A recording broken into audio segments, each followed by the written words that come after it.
Saudar também os servidores públicos que aqui se dirigem a esta Casa Legislativa na busca de defesa de seus direitos.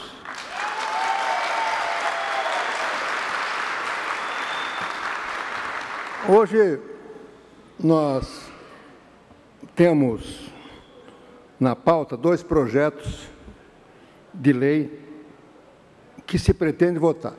Eu digo que se pretende votar porque, se depender de mim, eu tenho certeza de uma série de outros parlamentares, esses projetos não vão ser votados hoje. Nós vamos procurar formas para que eles não sejam votados. E por que isso? Esses 2 projetos, eles têm uma certa sintonia. O primeiro deles é o que permite uma renegociação da dívida de Santa Catarina, da dívida pública, com a União, com o BNDES. E o segundo deles é também que permite uma renegociação da dívida e que tem embutido algumas cláusulas, dentre elas uma que congela a remuneração dos servidores, reajustes por 2 anos.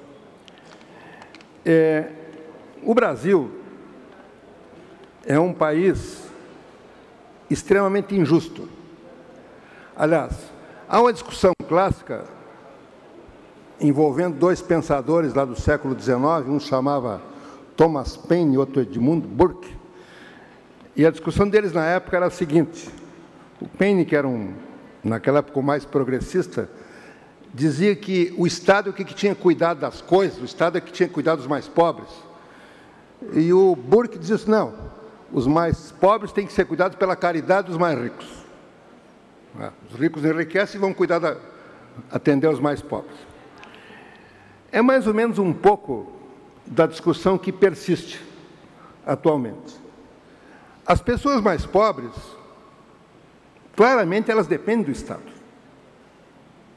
Se tem um lugar que o Estado pode fazer justiça, é permitir que as pessoas mais pobres tenham acesso à saúde, tenham acesso à educação e tenham acesso à segurança.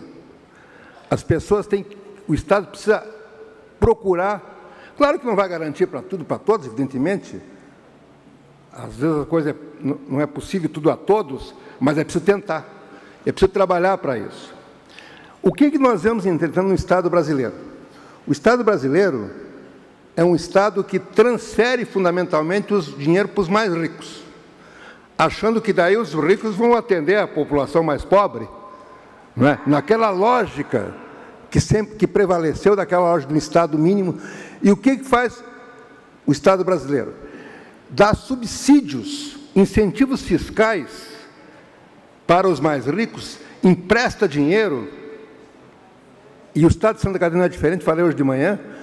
Eu tenho pedido informação, quero saber os benefícios fiscais que Santa Catarina concedeu a determinadas empresas e ninguém fornece.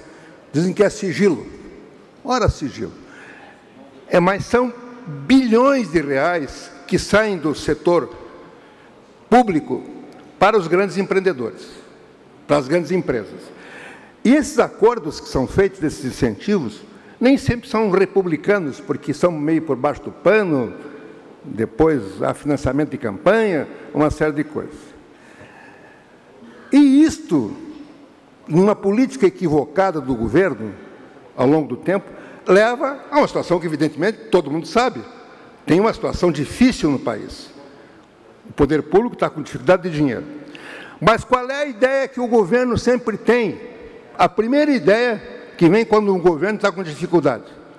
Ao invés de começar a refletir que não pode dar tanto incentivo fiscal, que tem que arrecadar mais tributo, que tem que ter um governo mais sério, a primeira ideia que se tem sempre vamos achatar a remuneração dos servidores e principalmente dos servidores que atuam em áreas mais específicas, saúde, educação, que são a grande maioria, e que têm uma remuneração muito menor que setores privilegiados dentro do próprio serviço público.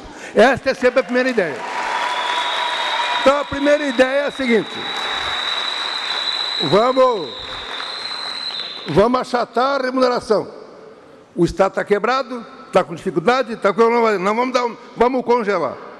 Ora, esses setores, a saúde, a educação, a segurança, está aí o Salom que trabalha nessa linha, são os setores onde a população mais pobre, mais precisa, e aonde tem que funcionar melhor. Porque se há uma maneira de fazer uma revolução, de mudar aquilo que está acontecendo para a população, é ter um atendimento à saúde mais adequado, uma educação melhor, onde você pode avançar. Este é o Estado que eu acredito, tenho certeza que muitas pessoas aqui dentro dessa Assembleia acreditam. Este é o Estado. Não é este Estado que mínimo em que um capitalismo de Estado, porque é um capitalismo de Estado, o Estado arrecada os tributos e a maior parte do dinheiro, benefício fiscal, financiamento do BNDES, e os setores que precisam de atenção não o recebem. Então, esta ideia, que é a ideia de todo o governo, essa é a ideia de todo o governo, está com dificuldade. Claro que é preciso, evidentemente, é preciso reconhecer. Se fala em reforma da Previdência. Claro que qualquer pessoa de bom senso sabe que precisa discutir a reforma da Previdência. Agora, não pode ter uma reforma da Previdência como essa que foi para o Congresso, que não é uma reforma para igualar, para tirar privilégios. A ideia é sempre de arrochar o pequeno, sempre de arrochar aquele que trabalha nessas áreas essenciais. Por isso, o deputado Dresch ali subscreveu a emenda, né? Nós assinamos, já vários deputados assinaram. Em último caso, se o governo votar esse projeto 350, que nós não queremos votar hoje, deputado Silvio Dresch. Por que não queremos votar hoje? Porque ele não foi nem debatido. Esse projeto chegou na Assembleia e aí chegou na Comissão de Justiça. Na Comissão de Justiça, cujo presidente é fundamentalmente ligado ao governo, o projeto ficou lá e não chegou na primeira comissão de mérito, que eu faço parte, ou na segunda, que é de trabalho, não chegou. Chegou agora, a semana passada, no de finanças, mas não teve nenhuma reunião, porque chegou depois da reunião. Então, não há oportunidade de debate. Ora, não debater projetos como 349,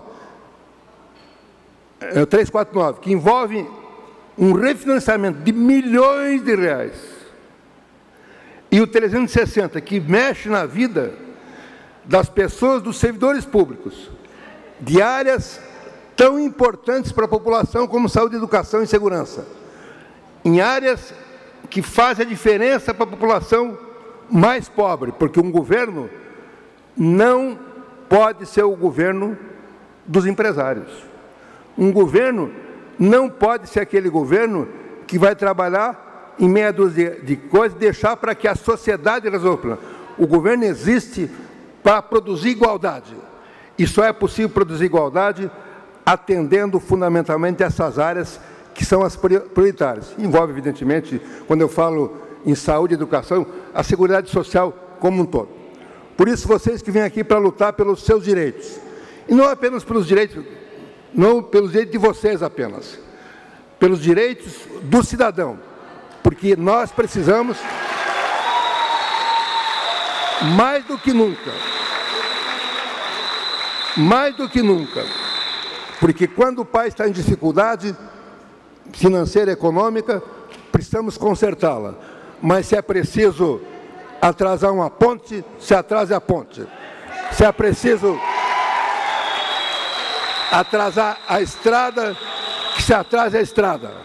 Se é preciso que o progresso, esse progresso que você acha que o progresso demore 2, 3 anos, 4 anos a mais para chegar, que demore o progresso, porque antes do progresso nós precisamos de desenvolvimento. E desenvolvimento significa ter pessoas melhores, porque um tempo perdido na saúde e educação, esse sim não será recuperado. Nós vamos lutar aqui para não aprovar esse projeto.